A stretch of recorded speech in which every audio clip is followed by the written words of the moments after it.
Hello, ladies and gentlemen, and welcome to Psychotyme Plays, an Ubisoft game. Yeah, I'm going to be playing a lot of those because Ubisoft is actually pretty cool with the Let's Playing process, so top shelf to them. Child of Light. Oh, yeah. This is a really nice fantasy RPG game with kind of a grim fairy tale feel to it. Absolutely love the theme of this game.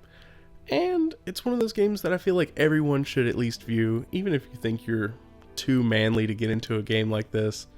Give it a shot, it might surprise you.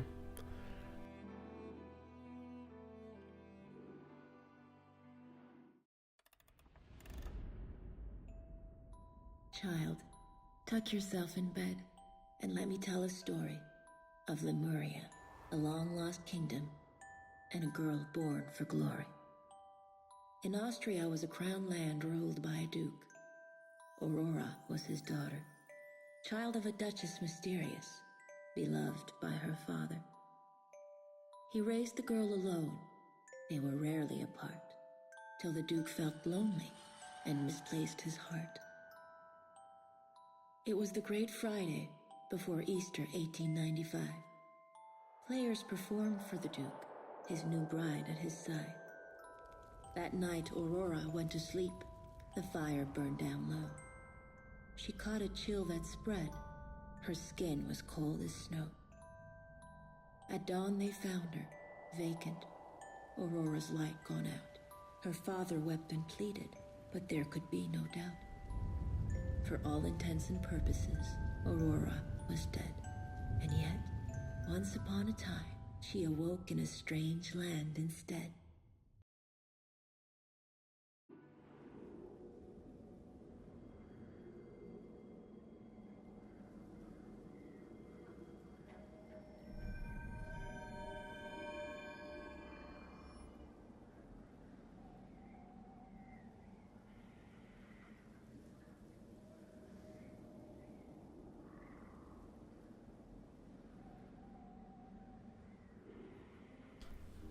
Alright.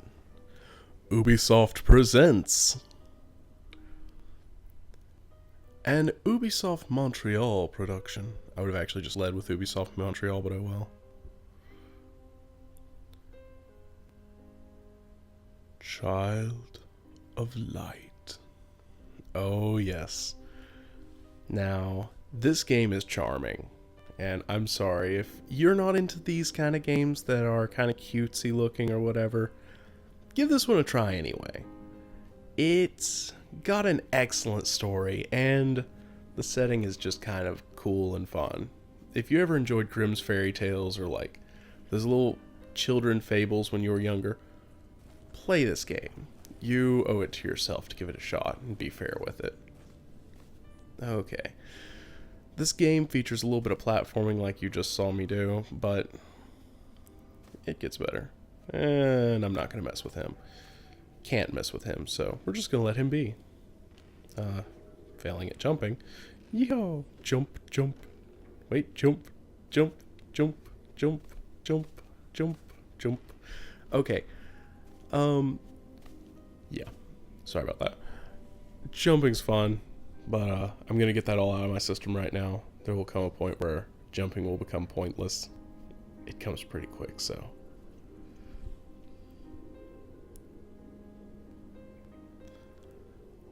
And as far as the rhyming goes, this game does that a lot. Now, I'm going to go pretty slow through the text coming up so that you guys have a chance to read it all.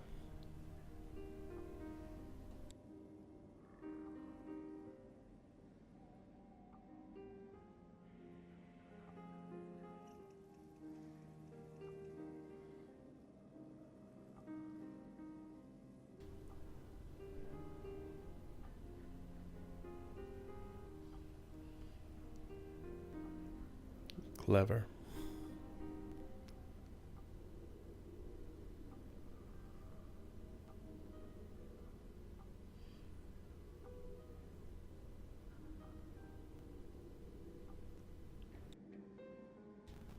Alright. And a lot of the text in this game, you're going to notice, has a very common theme. You've probably already picked up on it. This game is spoken almost completely through rhyme. And it's one of those things that if a game does that once or twice, it's just kind of a gimmick. At this point in the game, this game uses it as a core function. And what I mean is, people speak in rhyme so commonly that it's just like accepted normal speech. Whee! Little Firefly buddy being useful. I haven't talked about him yet. I will soon. Because this Firefly guy is like the most useful companion I have ever seen in a video game. Seriously. Navi, Toddle, the little like fairy from Bravely Default. Yeah, last one not so much, but all of them completely worthless next to, what is his name? Ignicolus? Yes, I think so. He is honestly more useful than all of them put together because he functions in the game world, on the overworld, and in battle. He supports, he buffs, and he debuffs, all while being witty and speaking in prose. And I want to hear this, so come on, there we go.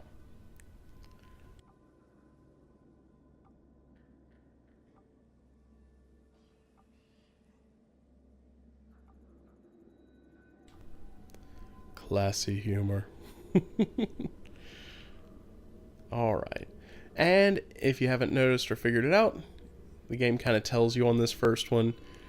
The game doesn't really throw any hard puzzles at you, and I think that almost every single puzzle is to an extent explained. I have not beaten the game, so I don't know what the last 2 chapters hold, but from what I can tell, the game seems to roll pretty low as far as difficulty.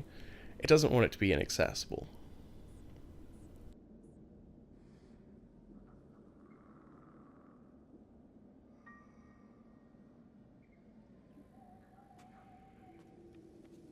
So if I pull this sword out, does that make me the true king of England? Oh well, let's go for it. I have the power! Maybe not. Actually, I definitely don't have the power. Hey, Ignicolus, you have the power.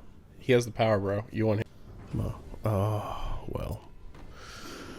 Okay, I'm gonna go ahead and show off a little bit of Ignicolus's abilities. Now, I have him waiting just now so that... Boom. Okay.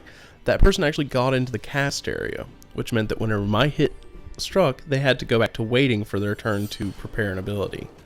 At the beginning of that cast bar, there is a little section that lets you store an ability, and then whenever you hit the end of it, you actually activate it. That's your channeling period. If you are struck while channeling, you have to go back to the beginning. Ignicolus is handy because you can actually force people to wait until you are ready to fight them, or kind of like throw off their turn order so that they will hit at the right time. Now, I got a ambush on this guy, so this isn't going to be a serious deal, but I'll go ahead and slow him down so he doesn't even get to take a swing. And these guys only have, I think, 7 HP, so fairly easy. Woohoo! Now, I'm going to grind, but not much on screen. This is Aurora's screen. She's fairly balanced. I'm just going to be going probably up to the top area, because this is all of her heavy hitting abilities. And Aurora is your main DPS. And I'm going to pour all these onto her as well. These are permanent stat boost items. I go through that screen pretty quick because honestly the only person that ever gets them on my playthrough will be Aurora. So if I get one, I'm just going to probably pop open the screen, pour it into her face, and be like, done. Oh. And the game wants to teach me about surprise attacks. Lovely. Alright, and there we go. Hit a person from behind, you get a surprise strike. Now, since I leveled up, this might level him in one hit. Yes.